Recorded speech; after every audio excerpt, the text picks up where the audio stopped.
Para que el montaje fuera posible, Marcelo, requeriste de varios cómplices. Las decisiones políticas autoritarias deben ser cubiertas con un manto de legalidad.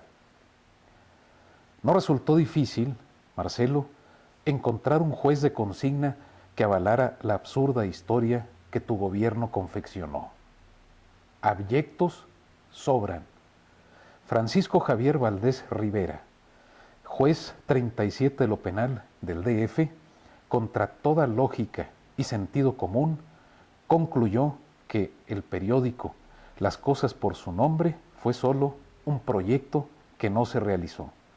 También decretó mi desaparición. Lo peor fue que mis presuntos abogados, Marcelo, estuvieron siempre a tu servicio. Por petición expresa de mi entonces pareja, confié en las personas equivocadas. Incluso les firmé varias hojas en blanco que serían utilizadas en el desahogo de pruebas, al igual que un cheque de la empresa. Sirvieron, en cambio, para impedir que te denunciara públicamente. Cualquier cosa me podía ser atribuida si insistía. La amenaza fue textual.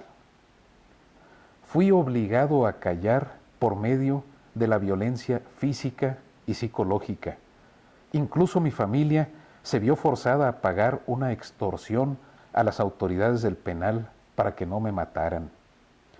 Mi madre y mi tía no solo fueron testigos presenciales de las amenazas que el director del penal profirió en mi contra, sino que ellas mismas fueron víctimas de su agresión verbal. Mi defensa estuvo encabezada por Gabriel Regino García, con la supervisión directa de Bernardo Batis, aunque él no aparece en el expediente como tal. Sin embargo, el abogado del obradorismo realizó diversos litigios de oídas. Por ejemplo, el 11 de octubre de 2011, Regino, Batis y la entonces diputada Lauritzel Castillo acudieron ante el juez de amparo que llevaba mi asunto para hablar presuntamente a mi favor. El resultado fue contraproducente. Me fue negada la protección de la justicia federal. El conflicto de interés de los litigantes, Marcelo, superó la obligación legal que tenían con su defendido. Regino fue tu brazo derecho cuando te desempeñaste como jefe de policía de López Obrador. No solo eso, el entonces subsecretario Regino invitó a su antiguo socio en el despacho jurídico propiedad de ambos a incorporarse a la administración pública como director de Asuntos Internos de la Secretaría de Seguridad Pública del Distrito Federal. Así fue como Miguel Ángel Mancera inició su carrera política. Mancera ocupó también el cargo de subprocurador cuando Bernardo Batis aún era titular de esa dependencia durante la administración de Alejandro Encinas. Este incluso lo nombró como consejero de la Judicatura en el DF. Con estos antecedentes, Marcelo, no resultó para nada extraño lo que ocurrió. Batis estuvo más interesado en evitar un conflicto entre Andrés Manuel y tú, en tanto que Regino vio la oportunidad, con mi caso, de suplir a su antiguo subordinado en el cargo de procurador del DF cuando éste se convirtiera en gobernante capitalino. ¿Para qué exhibir a los autores de la fabricación que me tenía en prisión? Perdiste el control de mi caso, Marcelo, cuando cediste también la candidatura presidencial de las izquierdas a López Obrador. Días después, destituí a mi defensa. Los acusé de delitos de abogados, pero el juez se negó a dar vista al Ministerio Público. Hubo amenazas de muerte, agresiones físicas y un intento de homicidio, que libré de manera fortuita. Ya no te atreviste a más por temor al escándalo. Después de todo, tenías voto de calidad para definir a tu sucesor. Manuel Fuentes, presidente de la Asociación Nacional de Abogados Democráticos, y los despachos de Bárbara Zamora y Medardo Bañuelos lograron enderezar el juicio en unos cuantos días.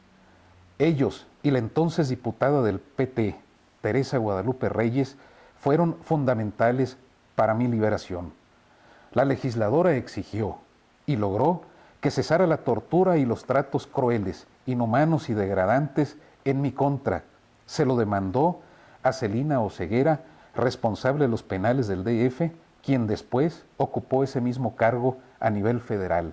Recientemente, esa funcionaria fue cesada por la fuga del Chapo Guzmán. Tu gobierno, Marcelo, acusó a Lauricel Castillo de los mismos delitos que a mí, pero Gabriel Regino y Bernardo Batis obtuvieron para ella el no ejercicio de la acción penal a cambio de omitir dolosamente pruebas de valor jurídico pleno que habrían impedido que se me dictara el auto de formal prisión. Según criterio de la Corte, vigente desde 2008, los hechos notorios y del conocimiento público por fuentes diversas, como fue la existencia de nuestra publicación, no necesitan probarse. Pero ni siquiera ese argumento fue utilizado. Ni siquiera un ejemplar del periódico exhibieron. Tampoco apelaron el auto de formal prisión. Ni siquiera un ejemplar como este exhibieron. Este ejemplar, por cierto, habla del pacto de impunidad que existe entre la clase política donde todos se protegen entre todos. En lugar de exhibir toda la documental pública y privada a su disposición, como los permisos de operación, las declaraciones de impuestos, los contratos de publicidad con el gobierno del Distrito Federal, el juicio laboral, los estados de cuenta bancarios y demás, Regino y sus secuaces diseñaron una dudosa estrategia legal basada en la presentación de testigos para que éstos declararan que el periódico Las Cosas por su nombre en realidad sí existió. Es decir, Marcelo, tus cómplices priorizaron sus intereses políticos sobre la verdad y la justicia. Fue una gran traición con premeditación, alevosía y ventaja. Es hora de que paguen también por sus crímenes.